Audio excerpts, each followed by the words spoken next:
So hello guys, welcome back to my videos. आज का हमारा न्यू टॉपिक है दैट इज़ फ्रेगमेंटेशन। ठीक है, क्या टॉपिक है आज हमारा?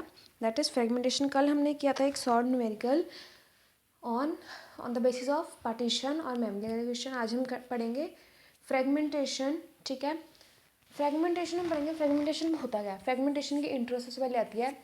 फ्रेगमेंटेशन इज दैट प्रोसेस, ठीक है, when the processes are removed from the memory। जब हम प्रोसेसेस को मेमोरी में से निकाल देते हैं, ठीक है, रिमूव कर देते हैं, जो मेमोरी बच जाती है, फ्री मेमोरी होती है, वो कुछ छोटे छोटे सेगमेंट्स में टूट जाती है। क्या हो जाती है? जब प्रोसेसेस को हम मेमोरी में से बाहर निकाल देते हैं तो जो फ्री मेमोरी होती है, मीन्स बची हुई मेमोरी होती है, वो कुछ सेगमेंट्स में टूट जाती है, कुछ स्मॉल स्मॉल सेगमेंट्स में टूट जाती है। ठीक है, this process occurs after recognizing that the process cannot be allocated to memory blocks because of the smaller memory blocks। इस प्रोसेस से हम ये प्रोसेस तब अकर होता है जब हम किसी भी प्रोसेस को मेमोरी किसी भी that the process cannot be allocated to memory. जब हम किसी भी प्रोसेस को मेमोरी ब्लॉक्स को एलोकेट नहीं कर पाते, क्या नहीं कर पाते? This process occurs after recognising that, जब हमें पता लगता है कि कोई भी प्रोसेस एलोकेट नहीं कर सकता मेमोरी ब्लॉक्स को, ठीक है, क्योंकि उनका जो साइज़ होता है बहुत ज़्यादा, मेमोरी ब्लॉक्स का बहुत ज़्यादा स्मॉल होता है, इसलिए इस फिनोमिना को हम कहते हैं फ्रेगमेंटेशन। ठीक है, दोबारा से बता देती हूँ, फ्रेगमेंटेशन एक ऐसा प्रोसेस है, ठीक है, इसमें क्या होता है, जब हम प्रोसेसेस को मेमोरी में से बाहर निकाल देते हैं तब जो मेमोरी बच जाती है वो कुछ छोटे छोटे सेगमेंट्स में टूट जाती है। क्या हो जाती है? कुछ छोटे छोटे सेगमेंट्स में टूट जाती है। ये प्रोसेस, फ्रेगमेंटेशन प्रोसेस तब अकर होता है जब हम किसी भी प्रोसेस को, ठीक है, मेमोरी ब्लॉक्स एलोकेट नहीं कर पाते। जब कोई भी प्रोसेस मेमोरी ब्लॉक्स एलोकेट नहीं कर पाता, क्योंकि मेमोरी ब्लॉक्स का साइज इतना स्मॉल होता है कि कोई भी प्रोसेस मेमोरी ब्लॉक्स को एलोकेट नहीं कर पाता है। ठीक है, इसलिए इस प्रोसेस को हम कहते हैं फ्रेगमेंटेशन। ठीक है, अब हमारे पास फ्रेगमेंटेशन की दो टाइप्स आती हैं, that is first one is internal fragmentation and the second one is external fragmentation. So let's start with the internal fragmentation. Internal fragmentation एक ऐसी फ्रेगमेंटेशन है जो कि कब अकर होती है? It occurs when the size of a process is larger than the memory required।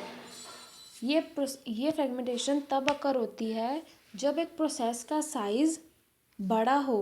किससे? जितनी मेमोरी हमें चाहिए, जितनी भी मेमोरी प्रोसेस, मान लो प्रोसेस को मेमोरी चाहिए मान लो प्रोसेस को मेमोरी चाहिए कितनी? 8 MB की, ठीक है, लेकिन साइज है हमारे पास प्रोसेस का कितना? 10 MB का। ठीक है, तब ये जो इंटरनल फ्रेगमेंटेशन है वो अकर होती है। ठीक है, मान लो हमें मेमोरी रिक्वायर्ड थी कितनी की? 6 MB की, ठीक है, और लेकिन हमारे पास साइज़ कितना है प्रोसेस का? 15 MB का। तो क्या हो जाएगी? इंटरनल फ्रेगमेंटेशन अकर हो जाएगी। ठीक है, इंटरनल फ्रेगमेंटेशन एक डिफरेंस है कि कितनी मेमोरी हमें एलोकेट की गई है, ठीक है, और कितनी एक प्रोसेस को मेमोरी स्पेस चाहिए उन दोनों के बीच का। ठीक है, मतलब कि हम कितनी मेमोरी एक प्रोसेस को एलोकेट कर सकते हैं, ठीक है, और कितनी मेमोरी स्पेस एक प्रोसेस को चाहिए। ठीक है, ये एक डिफरेंस है इन दोनों के बीच का, इंटरनल फ्रेगमेंटेशन। डायग्राम से बता देती हूँ।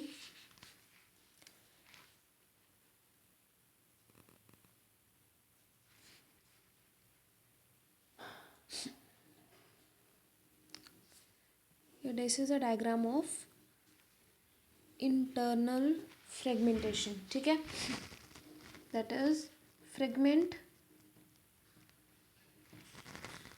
ठीक है, फ्रेगमेंट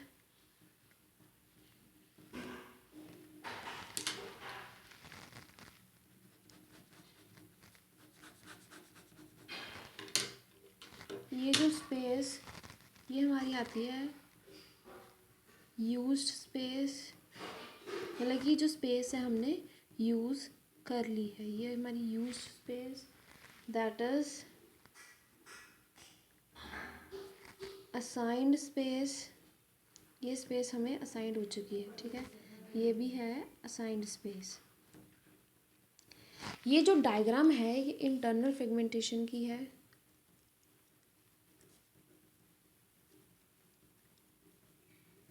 ठीक है, अभी जो डायग्राम है हमें ये शो कर रही है, ये जो डायग्राम है ये इंटरनल फ्रेगमेंटेशन शो कर रही है, बिकॉज क्योंकि ये डिफरेंस है भी कितनी मेमोरी एक प्रोसेस को एलोकेट की गई है और कितनी मेमोरी स्पेस एक प्रोसेस को चाहिए थी। ठीक है, this is the diagram of internal fragmentation. ठीक है, because it shows that the difference between the memory allocated and the required space और मेमोरी, ठीक है, फॉर अ प्रोसेस, ठीक है, रिक्वायर्ड बाय अ प्रोसेस। अब इंटरनल फ्रेगमेंटेशन में होता क्या है, in internal fragmentation a memory block is assign to a process is bigger.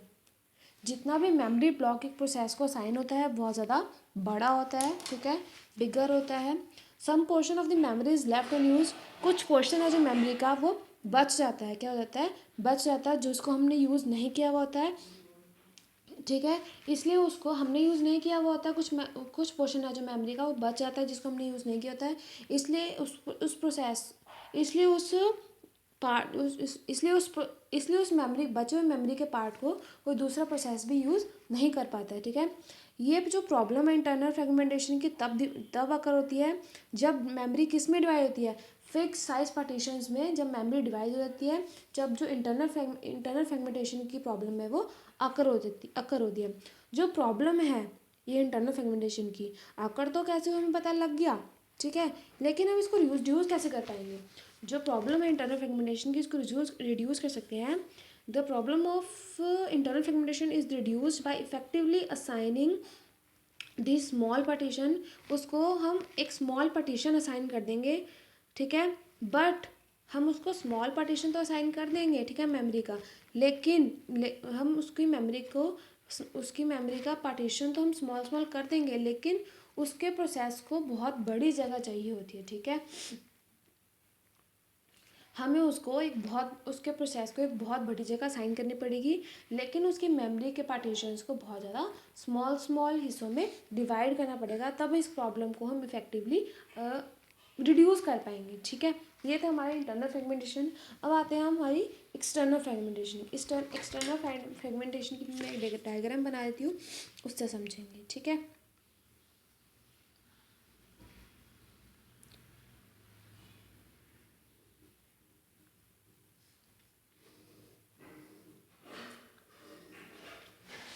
That is fragment.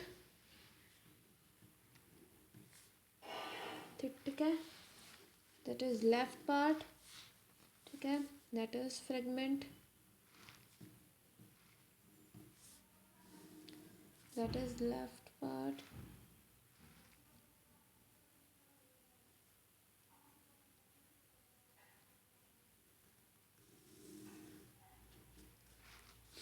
that is fragment।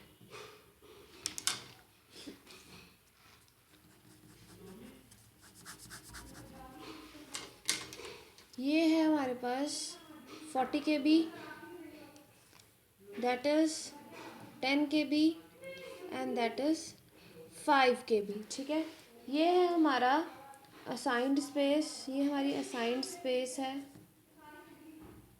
ये भी हमारी असाइंड स्पेस है, मतलब कि ये स्पेस हमें असाइन हो चुकी है। ठीक है, ये एक डायग्राम है एक्सटर्नल फ्रेगमेंटेशन की, इसकी एक्सटर्नल फ्रेगमेंटेशन। इसमें क्या हो रहा है, अब मैं समझाती हूँ, 2 मिनट। एक्सटर्नल फ्रेगमेंटेशन में क्या होता है, एक्सटर्नल फ्रेगमेंटेशन एक ऐसी अनयूज्ड स्पेस है।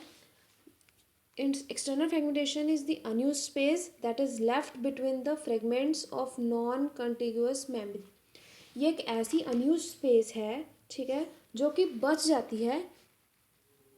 नॉन कंटिग्यूअस मेमोरी होती है हमारी, उसके फ्रेगमेंट्स के बीच में।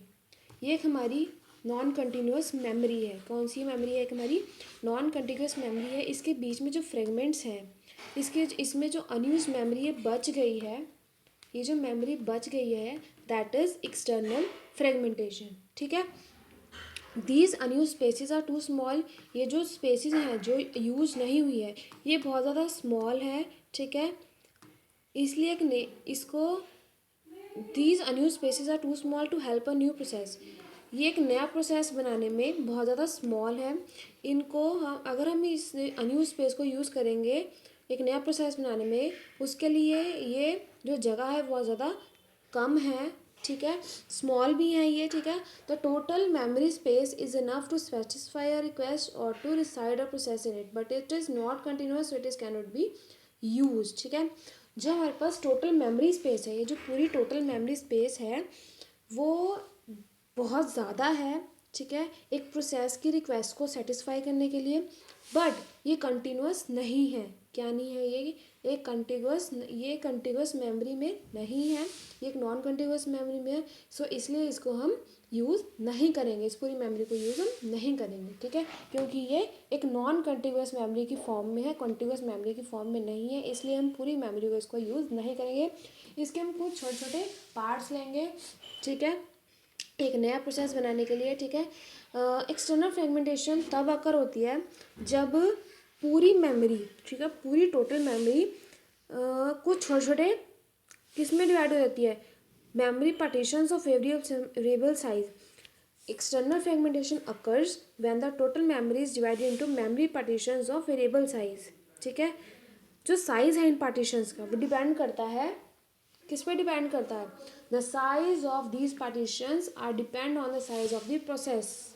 ठीक है, जो साइज है पार्टीशन का वो डिपेंड करता है प्रोसेस के साइज पर, कि कितना साइज है प्रोसेस का, उसी हिसाब से जो साइज है पार्टीशंस का वो डिपेंड किस करता है, साइज, जितना प्रोसेस का साइज होगा, ठीक है, उतना अच्छा रहेगा पार्टीशंस के लिए। ठीक है, कि वो मेमोरी को पार्टीशन कर पाएंगे। जो एक एक्सटर्नल फ्रेगमेंटेशन का हमें ये तो पता लगा कि जो प्रॉब्लम है एक्सटर्नल फ्रेगमेंटेशन की अकर कैसे होती है, लेकिन हम इसको रिड्यूस कैसे कर पाएंगे अभी भी देखेंगे। जो एक्सटर्नल फ्रेगमेंटेशन की जो प्रॉब्लम है उसको हम रिड्यूस कर सकते हैं बाय कंपेक्शन और by shuffling the memory contents to place all the free memory together in one large block. External fragmentation के प्रॉब्लम को हम रिड्यूस कर सकते हैं या तो कंपेक्शन करके या शफल करके सारी मेमोरी के कंटेंट्स को, ठीक है, सारे फ्री मेमोरी के कंटेंट्स को इकट्ठा करके एक बड़े बॉक्स में डाल दें, या तो हम ऐसे कर सकते हैं या फिर उसको हम कंपेक्शन से भी कर सकते हैं। ठीक है, और जो एक्सटर्नल फ्रेगमेंटेशन होता है वो तब अकर होता है जब एक प्रोसेस मेन मेमोरी में से बाहर निकल जाता है। ठीक है, मान लो एक ही हमारे पास प्रोसेस है, मान लो हमारे पास एक ये मेन मेमोरी है, क्या है, मेन मेमोरी है, इसमें प्रोसेस पड़ा है, क्या पड़ा है, प्रोसेस P1 और P2 पड़े। जब इस मेमोरी में मेन मेमोरी में से ये प्रोसेसेस बाहर निकल जाएंगे, ठीक है ना, ये जो प्रोसेसेस हैं बाहर निकल जाएंगे, तब जो इसमें एक्सटर्नल फ्रेगमेंटेशन अकर हो जाएगी। क्या अकर हो जाएगी इसमें, एक्सटर्नल फ्रेगमेंटेशन अकर, इसमें एक्सटर्नल फ्रेगमेंटेशन अकर हो जाएगी। ठीक है, ये था हमारा कि what is fragmentation and what is internal fragmentation and internal fragmentation. अब आती है हमारे पास advantages of internal fragmentation. Advantages of external fragmentation, first one is efficient memory utilization, and the second one is improved allocation speed, reduced external fragmentation and the flexibility। ये हमारे पास 4 advantages हैं of fragmentation. ठीक है, अब आते हैं हमारे पास disadvantages of fragmentation. First one is wasted space, इसमें वेस्टेड स्पेस बहुत ज़्यादा होती है, रिस्क ऑफ मेमोरी एग्जॉशन। ठीक है, the third one is complex management, and the fourth one is overhead. These are the 4 disadvantages of fragmentation. ठीक है, that are advantages and that are disadvantages. ठीक है, तो आज के लिए थैंक यू।